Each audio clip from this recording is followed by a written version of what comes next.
Hey everybody, David Swor here once again, along with DJ Cox for another episode of Frenemies. DJ, we're just plowing through these teams, buddy, just one at a time. I don't know if we're going to make it or not. What's the countdown here? We got 20 more to go. Is that right? Yeah, it might be 19 or 20, I believe. We're starting to kind of get on a little bit of a good roll here. We're just over halfway through the month, so we'll see. We're going to try our best to get through it, but we'll see. Opening day, is it April the 1st? It sure is. So we got, let's see here. Today is the 17th? Yeah. So we got 14 days to somehow get around 20 teams in. So we may not make it. But guys, it doesn't matter because the Yankees are going to win the World Series. I'm convinced. So the Cubs are not going to make the playoffs. So I'm just going to tell everybody that. Here we go. Hit the mute button. Where's the mute button? If you're a White Sox fan, you're going to be happy this year. But if you're a Cubs fan, it's going to be a long season. There's a sell-off in your future. We've already lost all of our viewers. They're all gone already. Well, we're going to get a talk tonight about, honestly, DJ, maybe my second favorite team in the AL. I don't know why. I really like the Indians. Okay. Like I said, I can't really explain it. I really like this iteration of the Indians. I think it's hilarious that they just trade guys off. They've kind of turned into the AL Central version of the Rays. They get rid of these guys, and a lot of times people will say bad things about the guys they trade for, and it just seems to always work out. It's hard for me to understand, and I think this is a dangerous team. So let's jump in here a little bit. Why don't you tell us about the 2020 Cleveland Indians?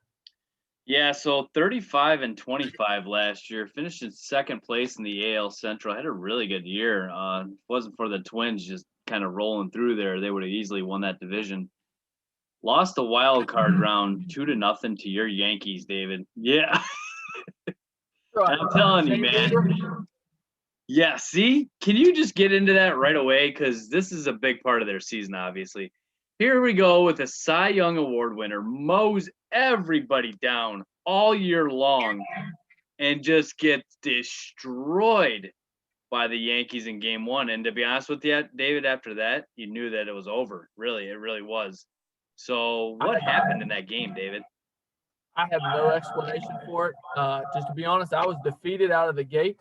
I knew we had to face Bieber that first game, and even though we had Garrett Cole going on the other side, I thought for sure Bieber was just going to mow us down. The Yankees kind of had a streaky year at the plate, and if you'll remember, Sanchez sat that game, and which I was happy about, by the way. It was a great decision, but anyway, it shocked me as much as anybody else. The Indians, man, they were just so tough. I mean, they're pitching, and I know we're going to get into that. It was just so good. And as we know, in most cases, good pitching shuts down good hitting. That's usually the way it works. And in this case, somehow, I don't know what happened, but they got all over Bieber, and that was pretty much it. 12-3 was the final score. 12. They got 7 earned runs off of Bieber. I still can't believe that. I really can't. Like, how do you? I just don't understand how you just dominate like he did all season long, and you absolutely get bombed in the playoff game that you pitch, and you're done, and that's it. The stat, but honestly, I didn't even look back at that game. I'm not very good at remembering games for whatever reason, or series and that kind of thing. I just don't remember a lot of details. But if I'm not mistaken, I'm thinking he went all season without giving up more than 3 runs or something like that. It was some crazy stat. And wow, they, like I said, he just got tattooed that game. I just remember it was batting practice. Yeah. So anyway, I don't know what to say about that. I still can't believe it. That game 2 was actually really close, a 10-9 score. So that was over, and that series was over a lot closer than game 1, obviously. And Bieber only went 4 2/3 of an innings. That's 7 Ks, but Garrett Cole was way better. 7 innings pitched, 2 earned, and then the second game turned into a bullpen game where Chapman defeated Brad Hand, and 2 big relievers there ended up with a win and loss in that game. Crazy. And here's another thing too that was kind of crazy about the Indian season, David, and they had some internal fighting going on a little bit here with this team, and obviously it didn't help them either. And it led to a lot of things that, like you were just saying earlier, man, the Indians they'll just dump you. They don't care. Well, that's what I was going to say. This is what I love about the Indians. I would not, as a general manager, had the cojones to trade. His name just slipped me. Mike Clevenger. Yeah. In the middle of a playoff run.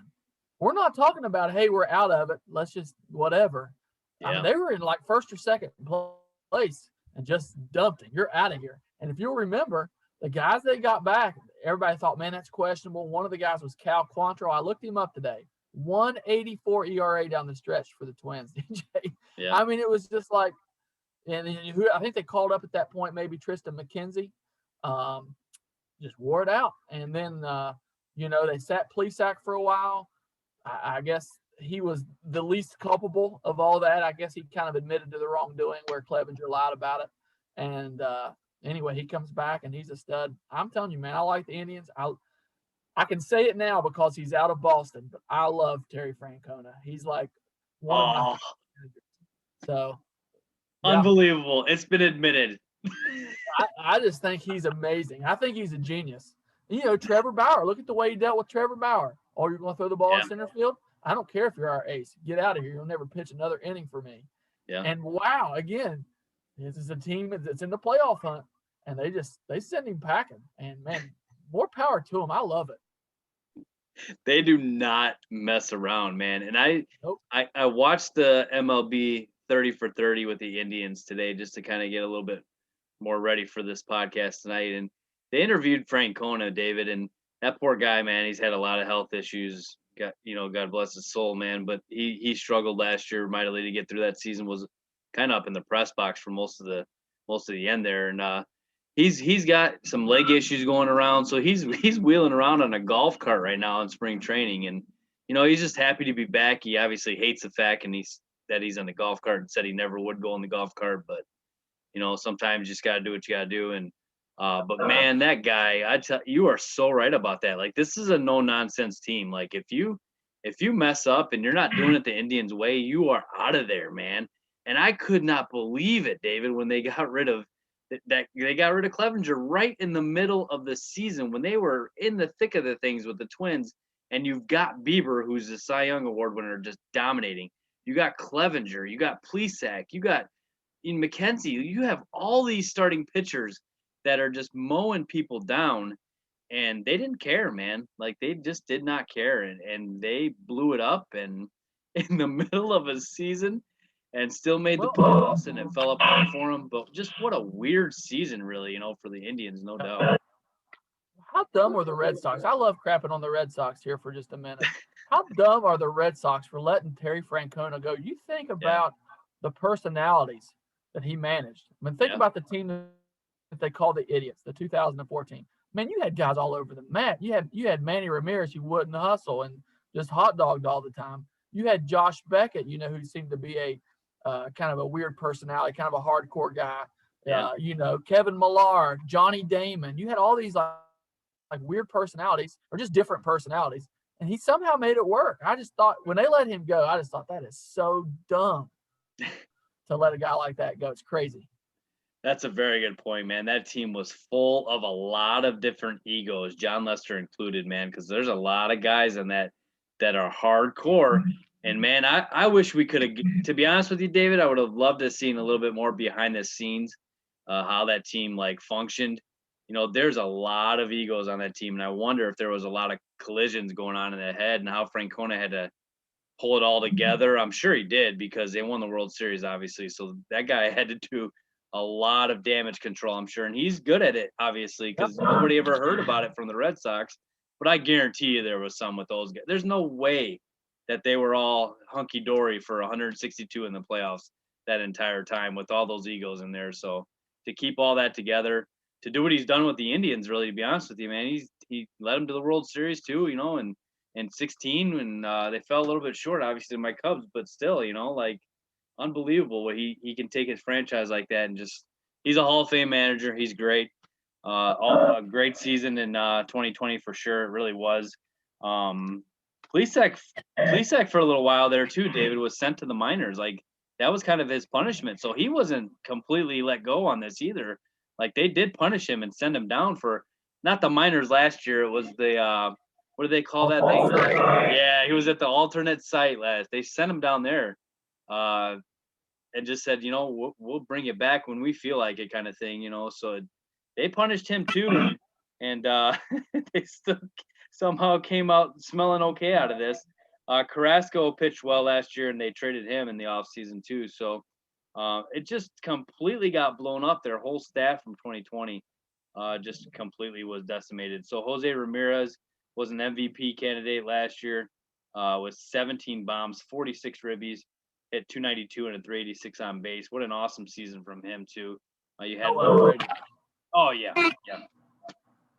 Yeah, he's one of the best, man. If he was in New York or Chicago or somewhere, we'd be talking about him with Mike Trout and all these other guys because he's good every single year. He tends to get off to a slow start. I've had him a lot in fantasy, and man, at a certain point in the season, he just blows up. And obviously, he didn't get off the slow start last year. He's 17 bombs in 60 games, but man, what a great player. I believe in 2017 and 2018, he finished third in the MVP voting. Did not get in the top 10 in 2019, was second last year. So 3 out of the last 4 years, he's finished in the top 3 in MVP voting, and deservedly so, man. He's blown it up. And, he's going to be relied on a little bit more with Lindor gone. So that'll kind of transition us a little bit to, the key additions here. But yeah, anything to add on the 2020 season? It was crazy, man. It was awesome. Best ERA in the AL, second best behind the Dodgers. Their rotation had the best ERA in MLB. Bullpen was 5th best. Just amazing. Now they're hitting. That was the problem, man. I think they were last in the league in home runs, and now they've lost Lindor. So let's talk about what they may have done to try to improve that. So off-season losses that I had written down anyway, so you can correct me if I'm missing some people here. Of course, they traded Lindor. Brad Hand. Now this was the weirdest thing that I think happened all off season. I don't understand why they at least just didn't keep him and trade him. Somebody would have bid on that. So super strange. They let Brad Hand go. 2.05 ERA last year, led the league in saves. Could have had him for $10 million. We've talked about it several times on here. So anyway, crazy. Carlos Santana is gone. He had some nice years with Cleveland. Obviously not last year. Domingo Santana is gone. And if you have anybody else to add there, DJ, let me know. Delano DeShields to the Rangers, Tyler Naquin to the Reds, Sandy Leon to the Marlins, Mike Freeman to the Reds as well. Greg Allen went to your Yankees, Christian Arroyo to the White Sox, Cookie Carrasco to the Mets, Clevenger, obviously, middle of last year, went to the Padres, Adam Simber to the Marlins, and Dominic Leon to the Giants. So they lost a lot, David. They really did. And, obviously the big dog there that they got rid of is kind of, they're never gonna get over this. Like not immediately anyway. This is gonna take a little while to go over. This is the face of the franchise. This is your guy. From 2015 to 2020, he had 138 bombs, 411 ribbies for a shortstop, 896 hits. He's a 4-time All-Star. He just completely dominated. 285 batting average, 346 on base, 2 Gold Gloves. Part of the 2016 American League Championship team. And for a shortstop, David, 2017, he had 33 bombs, 89 ribbies, 2018, 38, 92. And then 2019 was a 32 and 74. Awesome. I mean, this guy's legit. He's a stud. He's one of the best shortstops in the game. There's a lot of really good shortstops in the game, but he's definitely up there defensively too. So just well-rounded, huge loss. So what do you think overall of that trade, David? What do you honestly think the Indians are trying to do here? It was obviously really tough with that trade with going to the Mets, and they got rid of Carrasco too. So really weird. I was going to say, it was bad enough they had to get rid of Lindor in that trade. But man, I don't understand the throw-in of Carrasco. It's hard for me to believe that they couldn't have paired him out by himself and got a better package. But again, I've kind of got to trust the Indians here because this is not the first time people have said that. Man, they could have got better, and these guys have panned out. So I understand the Lindor move. I honestly do. He's going to be getting $300 million from somebody. The Indians know they're not going to pay it. So I totally get it. That's got to hurt as an Indians fan, but I understand it. I just don't really understand Carrasco. I think Carrasco is only making like 12 million. And from what I understand, financially, the Indians were really hurt by COVID. Obviously, not a big market team, so I guess they just need to get rid of him. I really think they could have separated him out and probably got a little bit better package. Yeah, I do agree. I mean, it was a very much a one-sided trade in my opinion, as far as the Mets just kind of taking it. And we talked about this in previous podcasts as well. It seems like a lot of the trades in this offseason were one-sided. And a lot of that might have been, like you said, all the COVID issues with the money and stuff, and team just kind of taking what they really could, the best offer of something really small, and just took it and ran with it. And yikes, that's a tough one, man. And these Cleveland Indians, no doubt, this offseason took a big shot. They really did. Just being honest.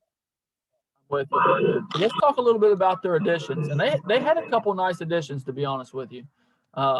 I don't know if it's enough to make up for Lindor being gone, but they in that trade got Ahmed Rosario, which, by the way, DJ, I don't know if you saw this, but he's been playing some outfield. Well, he's been standing in the spot where outfielders stand. Apparently, he's not much of an outfielder. I saw he made 3 errors either yesterday or today out in the outfield, which Francona wore it. He basically said, I told everybody, hey, he's new. This may or may not work out. And so I think he missed 2 fly balls and then overthrew second base for an error. So, again, he's not an outfielder yet, but he was standing out there where they normally stand. Huh. They picked up a sneaky good Eddie Rosario. Yeah. And we've talked about that a little bit, I think, in prior podcasts. Kind of weird that the Twins let him go. Again, not making a lot of money, 13 bombs last year. They picked up Andres Jimenez, who really was kind of the crown jewel of that deal. You think of Rosario because he's a better-known name, but it looks like Jimenez most likely is going to be the starting shortstop. He kind of came with a little bit better pedigree, although him and Rosario were top 100 prospects at some point. They also picked up Austin Hedges, which catchers a need. And so that could be a sneaky deal. At one point he was San Diego's starting catcher. And do you have anybody else to add to that list, DJ? No, that's it. It's a short list. There isn't much that they added at all. They dropped a lot more than they added, no doubt. So that's all I had as well. I actually didn't even have Hedges there, so that's a good call on that one. But Rosario last year, 13 bombs, 42 ribbies, hit 257 with 316 on base. Like you said, he's a stud. Okay, they must have a thing for Rosario's this offseason. 2 of the 3 guys they got have the last name. So, but yeah, I mean, he's a stud. He just absolutely rakes. He's going to fit really well in this lineup. And we talked about this when they picked him up, is like, they're trying to do what they can to make this a better team. And he makes them a better team. There's no doubt. So I like that move a lot. I really did. I honestly, David, I'm going to have to see Jimenez a lot more. I know hardly anything about him. I've heard good things about him, but I can't stand here and vouch for him or anything like that, whether or not he's going to be good or anything. I honestly have no opinion on that. I can't wait to see him play, just to be honest with you, just because I know nothing about him. I'm going to admit that one. And Rosario is not a bad player, the other Rosario Med. And so he's okay. I think he'll be all right. Nothing too special, but he'll help him out a little bit. So it was kind of a rough offseason for the Indians. They kind of take a different approach in these trades. They get guys that are going to play. So there's no like number 1 prospect that's going to be in AA next year to be waiting on. They kind of play that a little bit different. They did with the Padres too, with Clevenger, again, getting back Cal Quantrill.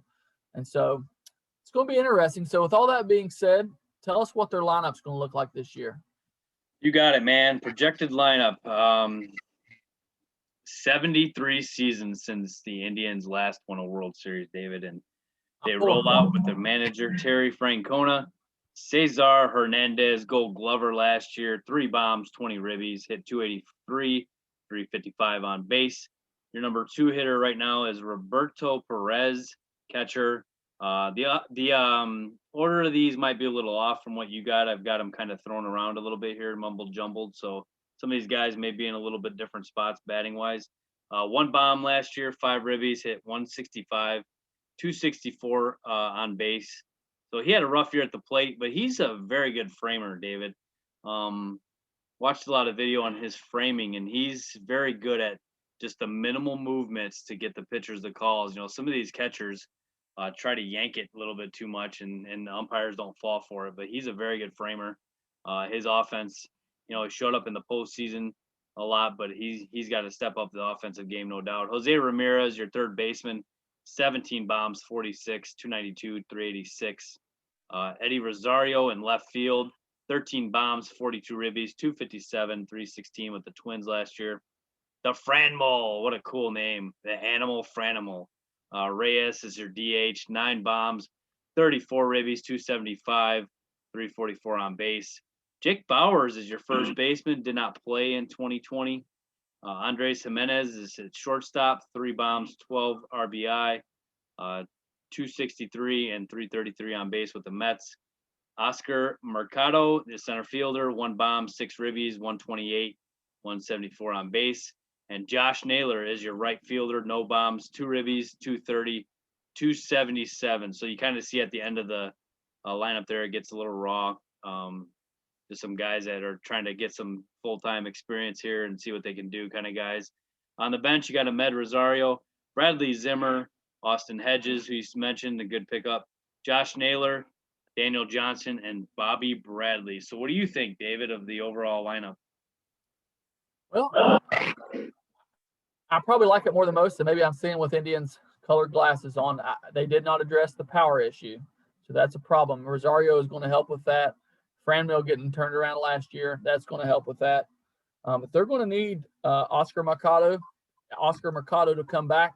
He had 15 home runs 2 years ago, was just absent all last year. And it'll be interesting to see Bauer. He was once, one of their top prospects. And, I wonder a little bit if maybe Franmil doesn't find some time at first base if Bauer kind of falls, and maybe Rosario DHs a little bit or something, So, it's going to be interesting. But I think there's potential in that lineup. But, the sad fact is, DJ, I did some comparison today, and we're going to talk about this later, but it just doesn't match up with a couple other teams in the Central, and that's a problem. So we'll see, but I think it has a lot of potential. So you're exactly right about that. I'm gonna go. I like Ramirez and Rosario obviously in the middle of that lineup. I do like the Franimal; he's a stud too. But other than those three, and Hernandez isn't bad at the top there. I kind of like him too. I really think he's a well-rounded ball player. You got about 4 guys there that you can totally rely on, I think, in that lineup, and that's okay. I'm not like you said, I think there's a few more teams that are deeper lineup wise, and maybe even the Royals, David, to be honest with you, other lineups. I'm not sure. That's pretty close when you look at those 2 lineups to see which one's better. So.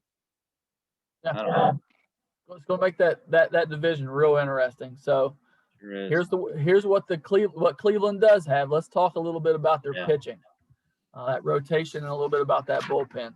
The rotation, as I'm seeing lined up, and you correct me if I'm wrong, Bieber's going to be number 1, 8-1 last year, 163. Zach Plesac, 4-2, 228. He'll be number 2. Aaron Savali, 4-6, 474 last year. Tristan McKenzie, 2-1, 334 last year. And then this number 5 spot it's open to interpretation. They got a couple guys competing. It looks like right now Logan Allen, I'm reading, probably has a little bit of the edge. Last year 0-0, 564. So what do you think about that rotation? Yeah, I like that rotation a lot. I really do. I'm a big fan. I think Quantrill might sneak in the 5 spot too. I really believe he might be the guy. That's a sneaky move too there that they made. He could be, like you said, Logan Allen might take that as well. So there's a little bit of a battle going on with that spot there. But, I mean, Shane Bieber's as good as it gets at the top there. Cy Young last year. Plesac's a stud too. Savali, McKenzie, man, he better watch it on a windy day. If he's out there pitching, he might fly over center field. He's so light. That guy is like 7 foot tall. 100 pounds soaking wet. It's really an interesting body type to go out there and throw on the mound. He's very lanky. He's got one of the weirdest bodies for a pitcher I've ever seen, to be honest with you. And if it works, it isn't broke, then you don't need to fix it. I mean, people have kind of criticized him, saying go get in the weight room, but when you throw as hard as he does and you do what he does and it's working, I guess he's never changed his mechanics from the time he was in Little League. He's had the same pitching mechanics, which is crazy because you know how pitchers are, because you're one of them. You're changing it constantly. If something doesn't work, you're fixing something. and Right. he didn't mess with it, man. And obviously it worked out for him. Finally made his debut last year, got a little bit of time in, and he's going to be in this rotation. I remember his first start, he just dominated. And then everybody in fantasy world was just like, and nobody picked him up in time. And so, yeah, it was a lot of fun to watch him throw last year. It's going to be fun to see him in that spot as well this year. I love the rotation. Obviously losing Brad Hand last year kind of hurts the bullpen a little bit, but yet James Corrick, I can't even say. You got his last name. There Let's you go. talk about him real quick, DJ. So, speaking of weird windups, have you seen Karinchak throw? He throws straight over the top, and I don't mean like I'm talking like behind his head or something, like straight over the top. And he has one of the nastiest pitches I've ever seen. Have you seen Karinchak? I believe it's his curveball. I can't say I have. Look it up, man. It is a hammer. It is a hammer. And he strikes out a ton of guys, but he walks a ton of guys too. So he might be the guy that gets to take over for Hand, or it might be a big disaster. But they got Emmanuel Clace behind him too, who throws like 100 miles an hour. They got him from the Rangers. I don't remember who went from there to the Rangers, but they got him. Cal Quantrill is around. We don't know if he's going to be the bullpen rotation. Our old boy Oliver Perez still doing it. So he's going to be in there. Adam Plutko. Again, I'm kind of a fan. I don't know why. I just think it's cool that they pick these guys up and make something out of them. What do you think about it? Oliver Perez is 402 years old, by the way, and he's left-handed. Thank God for the left-handers. Those guys can pitch till they're 80, a la Jamie Moyer. It's crazy, man. But I think to be honest with you, David, one of the things about Oliver Perez last year, the little bit of drama with him too. Like he was saying, if these two guys come back on this team, like I'm out, like I'm done. So there's a few guys on that team that were kind of pushing against what they had done and everything, and they kind of sided with Perez and the other guys on this, which is just kind of crazy when you side with a reliever over two of your best starters, and it's just a no nonsense thing. And Perez is showed some leadership there in the bullpen. He had a really good year last year too, and I don't know if he's going to be able to hold that off again. But yeah, I like it, man. It's I don't know much about the closer. I'm going to admit that. I did think Brad Hand was awesome and was really a tough loss for them. So it'll be interesting to see how that bullpen works for them this year. Let's talk position battles, DJs, and they got several. What's a position battle that you picked to watch?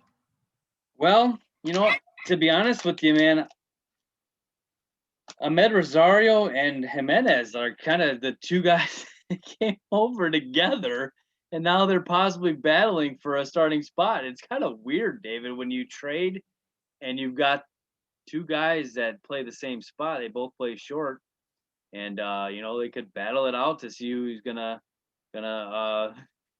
start there. So I don't know. It's a very interesting situation. Rosario in 2019 had a pretty good year. He had 72 ribbies. You kind of forget that. This guy raked in 19, and the last full season we had, he hit 287 with a 323 on base. So he's proved he can hit. That's a really good season. But Jimenez, I guess, is a highly touted prospect and has more upside, I guess, from what they're saying from the two. So I don't know if he's going to find a way to get both of them in there. I don't really know what you do there. It's kind of an interesting battle. It'll be interesting to see. Like you said, they stuck one of them in the outfield, and that was a nightmare. So I guess they got to battle it out at short. Yeah, that is going to be so interesting to see. Like I said, from everything I read, Jimenez is the guy. He's going to be the shortstop, and they're determined to make Rosario the utility guy. Before they re-signed Cesar Hernandez, I thought for sure just one would be at second and the other would be at short. But when they signed Hernandez, which I don't blame them for doing, by the way, he was extremely cheap. Yeah. And he's a great player. I mean, he's very underrated. So I don't blame them for doing that. But kind of left Rosario without a position. And like I said, he's been a good player. So I agree with you. That's going to be interesting to watch, see if he can sneak back in there at shortstop. I actually had, and people may say I'm crazy, but I think center field, if Mercado doesn't get his act together pretty quick, I think he's going to have a little heat maybe for Bradley Zimmer. Yeah. He was a highly touted prospect at one point himself. Now he's been 3 years and just pretty mediocre production, but Mercado was awful last year. I mean, awful. And from everything I've read, he's not started out very good in the spring either. So it'll be interesting to see if Mercado can stick there. I think they want him to. I mean, he's obviously been a good player 2 years ago. Again, 15 home runs. That's kind of forgotten after the year he had last year. So if Mercado can't get it pulled off, then look out. Especially if Rosario can figure out how to catch the ball. That could be interesting. So let's talk a little bit about their strengths and weakness. What do you have for their strength? I think we talked about it a little bit already. The starting pitching, I think, is their strength. It really baffles me too, David. Like you were talking about earlier. Let's sit here and think for just a second of the guys that have gone through here in the last few years that are gone now. You got Kluber, you got Clevenger. I know there's more I'm missing, but those two at least. Huh? Trevor Bauer? Oh, Trevor Bauer. Yeah. I mean, there's three guys right there that are aces, to be honest with you. Those are three aces. Kluber's not anymore. He's more of a three guy and going down a little bit, but, he's going to pitch for the Yankees this year and be relied on a lot for them. So, man, you got those three guys that they could have still had, to be honest with you, if they wanted to keep this. And what they've already got, oh, my goodness, man. They are just rolling out the starting pitching. And it's crazy, man. So, I really think that these guys are loaded. Cal Quantrill at the end, I like as well. I think he was a good for the Padres in 19. He had a good season. The only time he was actually a regular starter in his career, he pitched really well. So 1 through 5, man, I like it. I think it's good. Whatever they decide to do with 5, I trust Terry Francona knows what he's going to do with the 5 spot, and he'll do what's best for the team, and he'll make the right decision based off what he sees. And it's solid, man. I really like the rotation. What do you like? I just think the pitching in general, but the rotation especially. Like I said, I even like their bullpen, man. I just think they got a bunch of interesting guys out there, and they got the veteran Perez. We talked about him, and Karinchak and Clace. I love those guys. Plutko is a great kind of long relief / 6 starter type of guy. A lot of guys would love to have Plutko in their bullpen. And so, yeah, I like just all their pitching, every bit of it. The rotation, the bullpen, I think it's pretty stout. So if we love their pitching, DJ, I think we know what their weakness is too, right? Yeah, it's the lineup. It's not very deep. I feel it's been picked apart a little bit over the years. It's down to 4 to 5 guys and the question marks after that, really. Who are you going to get the production out of?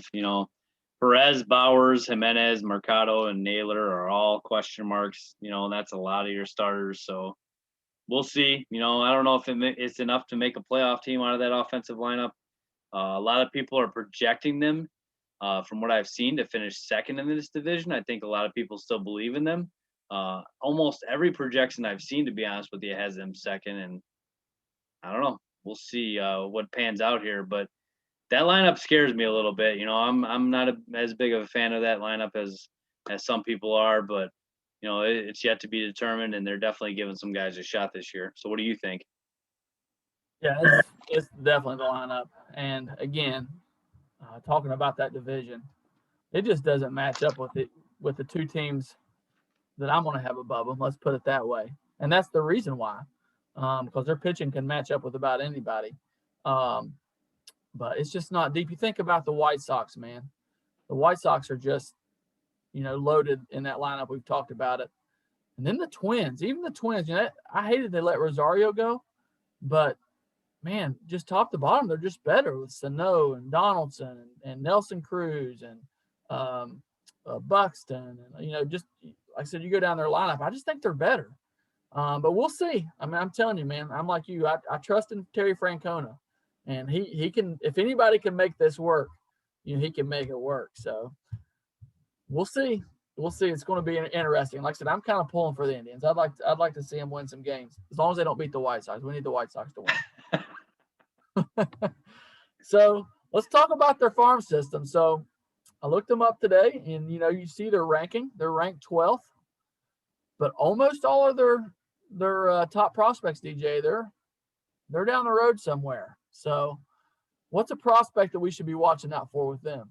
Well, this one's easy for me, and you know this for obvious reasons, and he's way down the line too. But I've got a former player of mine that is in the Cleveland farm system right now. So I'm going to talk about him a little bit here because why wouldn't I? I mean, all these guys are pretty much far away, like you said. So he's far away too. But my former catcher at Westmont High School, I'm a head coach about 15 miles from downtown Chicago. And we have a catcher that went through here from 2014 to 2017. Joe Donovan, he dominated the high school ranks, was a very close winning Gatorade Player of the Year for the state of Illinois. Led our team to third in state in 2014 and the Elite Eight in 2015. He is currently in their Arizona League out there in the Phoenix area. The Indians Blue Team is what they're called, a rookie ball affiliate. He has been assigned there. He's a catcher. He's a righty. He's 5'11", 180. He's 22 years old right now. In 2017, the Chicago Cubs took him in the 33rd round, and boy, was I happy about that when the Cubs drafted him. That was really cool. We were all excited to have the Cubs draft him. He would have went in the anywhere between the 6th and the 10th round that year, but he told me he was going to the University of Michigan, so they did not take him in those rounds. And then went to Michigan, had an awesome career. Was on the national runner-up team that Michigan had. It was an awesome team. Their pitching coach is actually the pitching coach now for the Tigers, so he got promoted. And they had a really good Eric Bakich is an awesome head coach. He won National Coach of the Year. So Joe got to play under those guys, and Vanderbilt knocked him out in Game 3. They went as far as you can go and just barely fell short. So poor Joe, man. We were one game away from winning state in high school, and he's one game away from winning a national championship in college at the Division I level. So he's come so close to winning it all twice in his career. But he's a winner in every sense of the word. In 2020, after his junior year got shut down due to COVID, he decided to enter the draft and forego his senior year of college. And he was also projected to be a 6th to 10th round pick once again, somewhere in there. COVID hit, and they only had 5 rounds in the draft, David. So he did not end up getting drafted, which was a huge bummer because he was probably going to go in the next few rounds there if they would have had a normal draft. However, he did sign with the Indians as a free agent, so he did get assigned to a spot to go to. He's been working out really hard. He's actually going to our high school field here and there to long toss and get some work in. So it's been really cool to have him do that and everything. And so yeah, he holds around 40 to 50 of our school records at the high school, and him and his brother hold the rest of them. So it's really cool to have a guy running around in the Cleveland organization right now. So that's Joe Donovan. He's got a long way to go, but you know what, David? Here's the thing, man, and you know this too. Like the baseball world needs catching. You can find a job as a catcher, whether that's ended up being a bullpen catcher for the pro team, or whether you stick around and you're really solid defensively and you can't hit much. But some way, shape, or form, if you're a good catcher, you can find a job in the MLB ranks, whether that's a lot of the minor league system teams, or if you make it all the way, you got a really good shot if you're a catcher. So maybe more so than other positions because teams need those guys a lot more. So good luck to Joe. I hope it really works out for him this year, and keep an eye on him. He's a great guy too, and so that's really cool from my perspective to have a guy that's doing so well down in the minors for the Indians. So who you got, buddy? Well, before we get into that, DJ, I think it's kind of cool to pick your brain here a little bit. So you coached a guy now who would have went in the upper half of the draft, let's say. So what was that like? So were scouts talking to you about him, or just kind of give us a inside look at what it was like to coach a player of that caliber? Yeah, so that was more so of the scouts were around like crazy for him, no doubt. When he was in high school, it's a lot of fun to watch this kind of stuff happen. Scouts will come early before the games and they'll watch BP, and I had a lot of scouts calling me, and I kind of went through this too with his brother was a first round projected pick. He was a 26th pick in the draft of the Marlins projected, and so when he went through, we had 20, 30 scouts at every game. It was unbelievable how many people were back there behind the backstop watching him. It was a ton of scouts everywhere. I was contacted all the time about him. Almost every day it seemed somebody else was coming around wanting to take a look at him, and rightfully so for both of them, man. It was an awesome experience. It really was. It was a lot of cool to dip into the scouting world. You learn a lot about it, actually, to be honest with you, about what they, the scouts will talk to you about what they're looking for and who they got to talk to, and cross checkers and all this stuff. And so you learn a lot about how it all works in the system, and how they have to go to this guy and go to that guy, and how they actually like draft somebody, and there's a lot that goes into it, and so it was really cool experience to go through with both those guys, to have them both do what they did, and they were both obviously the most phenomenal players I've ever coached, and to see them have such great success was really cool, and it's just a lot of fun when Jim Hendry, the former Chicago Cubs GM, was out at our field. It's just stuff like that that's just really cool. You got to meet Jim Hendry and shake his hand, and talk about my players with him, and he just like, hey, here's my number, call me, let me know, blah blah blah. It's just like, what? So it's really cool, man. It's a lot of fun. There was a lot of things that we went through that were no doubt off the charts cool. I need you to text Jim Hendry and tell him we need him to come on the show. We need to hash out those Cubs teams. I think he was GM early 2000s, if I'm not mistaken. Is that right? Yeah. Oh yeah. Yep. He was there for a long time, man. And you used to give me some junk about that, no doubt. Some of the trades he'd make and everything. So. But then he went to the Yankees. I don't know if you knew that or not. Matter of fact, he may have been with the Yankees when he was there. Yeah, he was. Yep. Yeah. So, and I think if I'm not mistaken, he still is. So anyway, it's pretty funny. Pretty awesome. That's cool, man. That's cool that like I said, you got to go through that as a coach. I'm sure you're proud of those guys, and hopefully we one day see him in an Indians uniform. That would be really cool. So sure would, no doubt. The guy that I picked is Nolan Jones, who is their top prospect. Right now, he's a third baseman. We know he's never going to play third base for the Indians, not anytime soon anyway. But they're saying that he could be a corner outfielder. Very, very, very advanced bat. I watched a little bit of video on him today. Super great eye. He's a lefty. A lot of pop. He does strike out a lot, but a lot of walks. He led the league in walks in 2019, the minor leagues in walks. He had 96 walks. Wow. Played in the Futures game. And if there's anything that the Indians need right now, it's a thumper. And so we'll see. We'll see if he makes it up or not. This year, they're saying that he has a really good shot at doing that if he can learn those corner outfield positions. And they got that DH. Like I said, man, they can stick somebody at DH and play the Franimal at first if Bowers would happen not to work out. So keep an eye on Nolan Jones. DJ, I was looking at their top 10 list. They only have 2 players with any sort of anything close to MLB, and yet they have the number 12 farm system by I think it's ranking. So looking down the line a little bit, the Indians are looking pretty stout. So if they can just keep a few of these guys and add to it, Indians are looking good down the road. And again, this is what I appreciate about them. They're always competitive. You can look back, and I'm sure there's a year probably sometime recent they were terrible that I'm not thinking about. But it seems like the Indians have been good for so long on such a consistent basis. They just have not been good enough to win. So I want to see that happen. I want to see the curse broken. So we'll see. All right, DJ. What is your favorite memory of the Indians? This is a lot of fun, man. So to be honest with you, David, I got a few here I want to just talk about real quick, because there's a lot. The Indians are, like you said, a historic franchise. There's a lot of good memories that go along with them. Man, those 90s teams that they rolled out, David,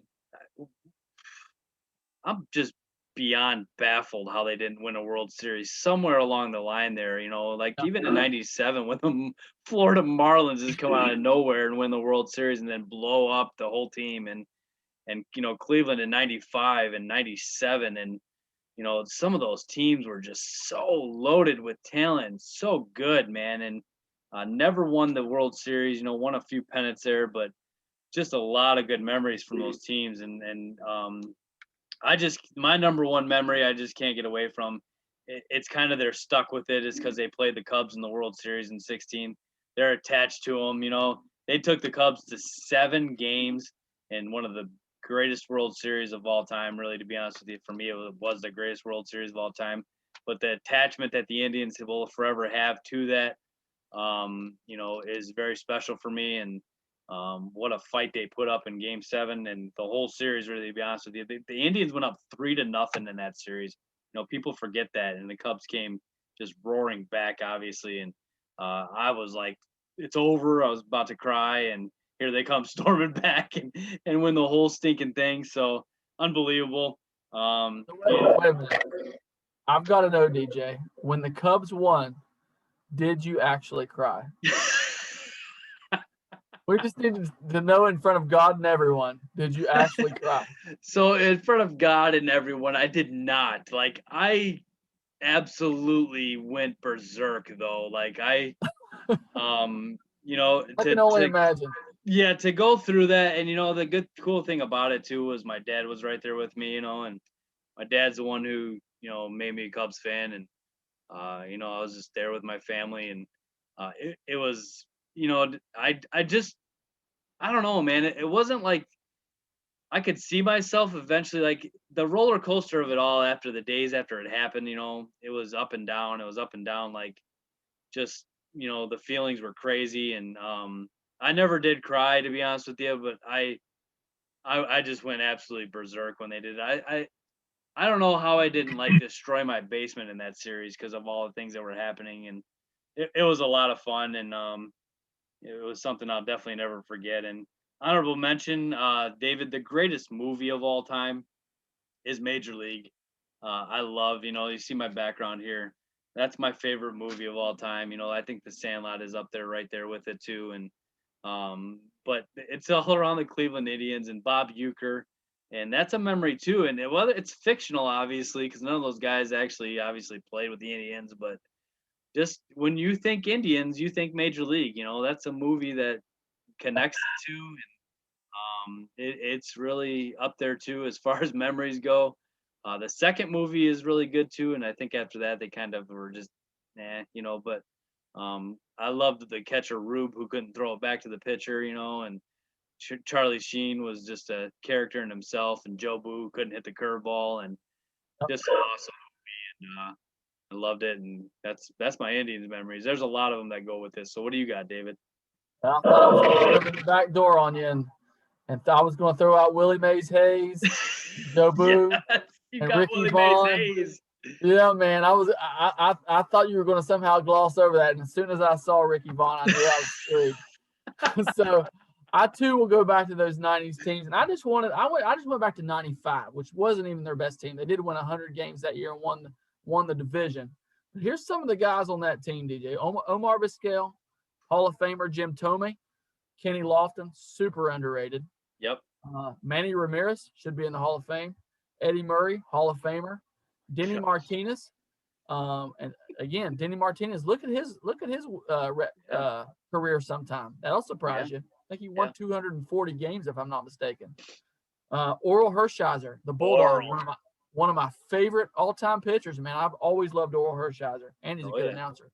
On top of it, two guys that were on the bench, Jeremy Burnitz and Brian Giles.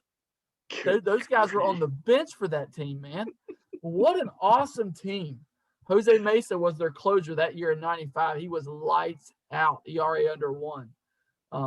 Those teams were fun to watch. And, of course, after that, Roberto Alomar came on the scene, and they added to it. And so, wow. Just those were just some awesome teams. And I was going to ask you, DJ, who were some guys on the 2016 team? I'm just trying to think of who would have been on that 2016 Indians team.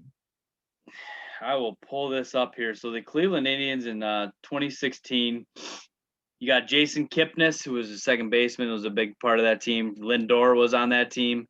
Jose Ramirez was on that team. Rajay Davis hit the bomb off of Chapman that almost made me cry. I would have cried if they lost. I give you that. Like, I didn't cry when they win, but I would have cried if they lost Game 7. I guarantee you that. So there's your crying you wanted to get in. That would have happened for sure. Carlos Santana was the DH. So they had a good offense. They really did. And they had Roberto Perez on that team as well. Michael Brantley was on that team. Brantley's just a stud. That guy can play. And then they had Kluber, Bauer, Tomlin, Carrasco, and Salazar. What a nasty rotation that was. So, yeah, that's a team, man. They've had some really solid teams that just came just shy every year, it seems. So, tough Indians fans, it really is.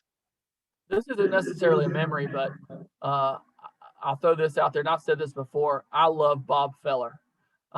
Made the major leagues at 17. He was the first guy that I think you could legitimately say threw hard. You know, a lot of those guys that pitched earlier and won a lot of games, they didn't throw hard. Of course, they couldn't. They pitched every day. But Bob Feller was the first guy that, you know, really threw hard, probably in the mid-90s. You know, maybe not so hard for today, but back then it was a big deal. Then he goes off to war. He loses 2 or 3 years and comes back, and he still steadily leads the league in Ks his first year back. So I've always loved Bob Feller. My mom back in the day got me these sports books that had all these stories in it, and Bob Feller was one of them. So I've always loved him. So again, not necessarily a memory, but this is one of the reasons I've always loved the Indians. Bob Feller, man, I got a little story for you too. So I think I mentioned this last time we talked, but one of my favorite autographs that I have is actually Bob Feller. It's a black baseball with a gold signature of Bob Feller. It is sharp. It is in great condition. Nothing of it has faded. So I love that autograph. I cherish that one. That's really cool. I met him at the Cubs convention. We know he was still living. Got to talk to him for like 10 minutes. It was really cool. Seemed like a really legit guy from everything I got to talk to him about. And I mean, any of those guys that go through war and pitch in the major leagues, like we have the utmost respect for. And there's a Bob Feller museum, I believe, in Iowa, David. I think it's there. Like, so if you end up doing the Field of Dreams one of these years, you gotta hit that and the Bob Feller Museum, I believe, are both the Iowa things that you would definitely do if you were to roll through there, no doubt. So absolutely. DJ, it's trivia time. I've got a good one for you here. Let's see if you get this. I'm not going to give you any choices at first, just to see if you do. But you know, I might give you some choices later. Who, former Indian, was the first MLB player to homer from both sides of the plate in the same inning? First Indian to homer from both sides of the plate in the same inning. First MLB player in history, but he was an Indian. Okay. Huh. Okay, well, if I'm not mistaken, I'm going to go with one guy first because he's one of the greatest switch hitters of all time, and he played for the Indians. Eddie Murray. That's a good guess, though. Oh, okay. Wait. So I'm not 100% sure he was the switch hitter, which is kind of hurting me a little bit here, but no, I'm not even going to go with that. I'm not even going to say it because I know that's Give wrong. me the guess. David Justice. No, wasn't a switch hitter. No. All right. So here's the choices: Carlos Santana, Francisco Lindor, Nick Swisher, or Carlos Baerga.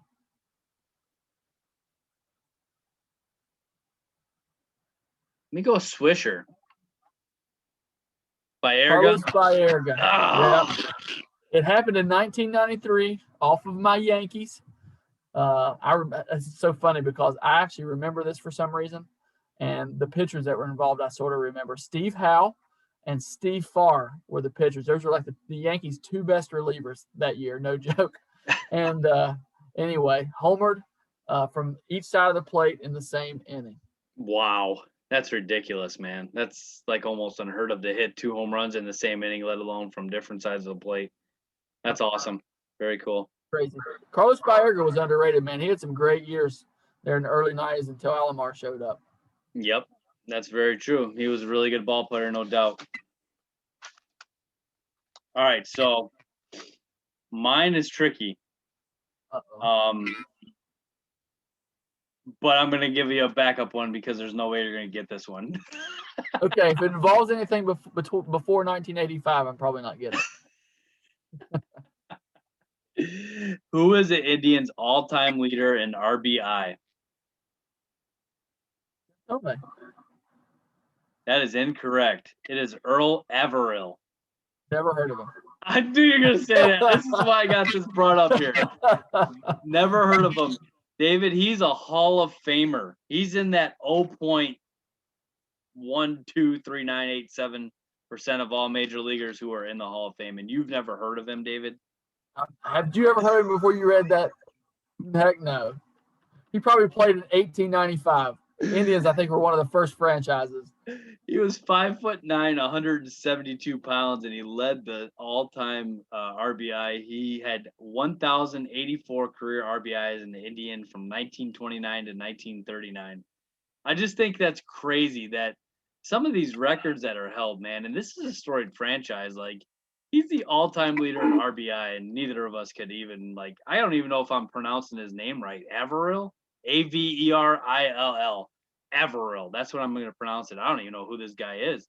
I looked up his baseball reference page, and he was pretty dominant there for like a 10-year span. So that's crazy that guy is the all-time leader. But my little backup for you, I'm gonna go with I'm gonna since you already stole the answer to the question that I had for you, who was the all-time home run leader for the Indians? You already said Jim Thome, so I'm gonna go off of that one and give you something a little more in our era here from the '97 team.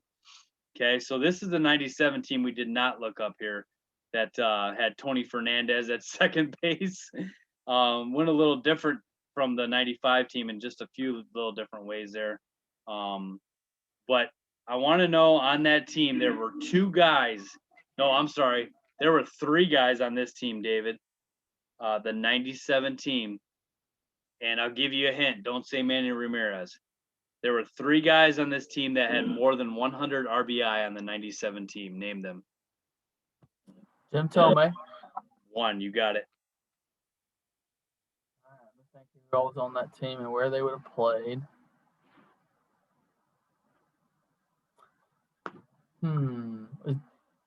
Is David Justice on that list? Nice. 101. Very good. I love David Justice. That was clutch. A couple years with the Yankees were pretty killer. Let's see here. You had Alomar behind the plate.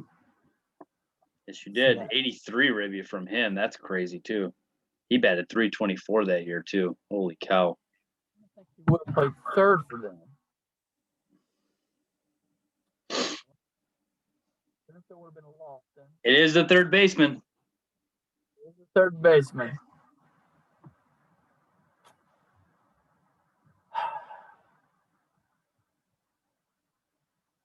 And if you can't get him, I'm going to give you one more clue, and you might be able to get it from that. Didn't Matt Williams play for them? There you go. Ding, ding, ding. Is that who it is? That is it. 105. That team, man, that's clutch, David. Good job. That team, all those guys were just, that was a really, you had Julio Franco on that team too. That's, these Indians, man. Brian Giles was the starter, Marquise Grissom, David Justice, Manny Ramirez, Matt Williams, Omar Vizquel, Tony Fernandez, Jim Thome, Sandy Alomar. The rotation on these guys was Charles Nagy, Oro Hershiser, Chad Ojea, Bartolo Colon, and Jarrett Wright. Jarrett Wright was a stud when he began his career, and then he fell off really bad. So Bartolo was filthy. Yeah. During that time, he was filthy. That was before he gained about 100, 150 extra pounds. That's right.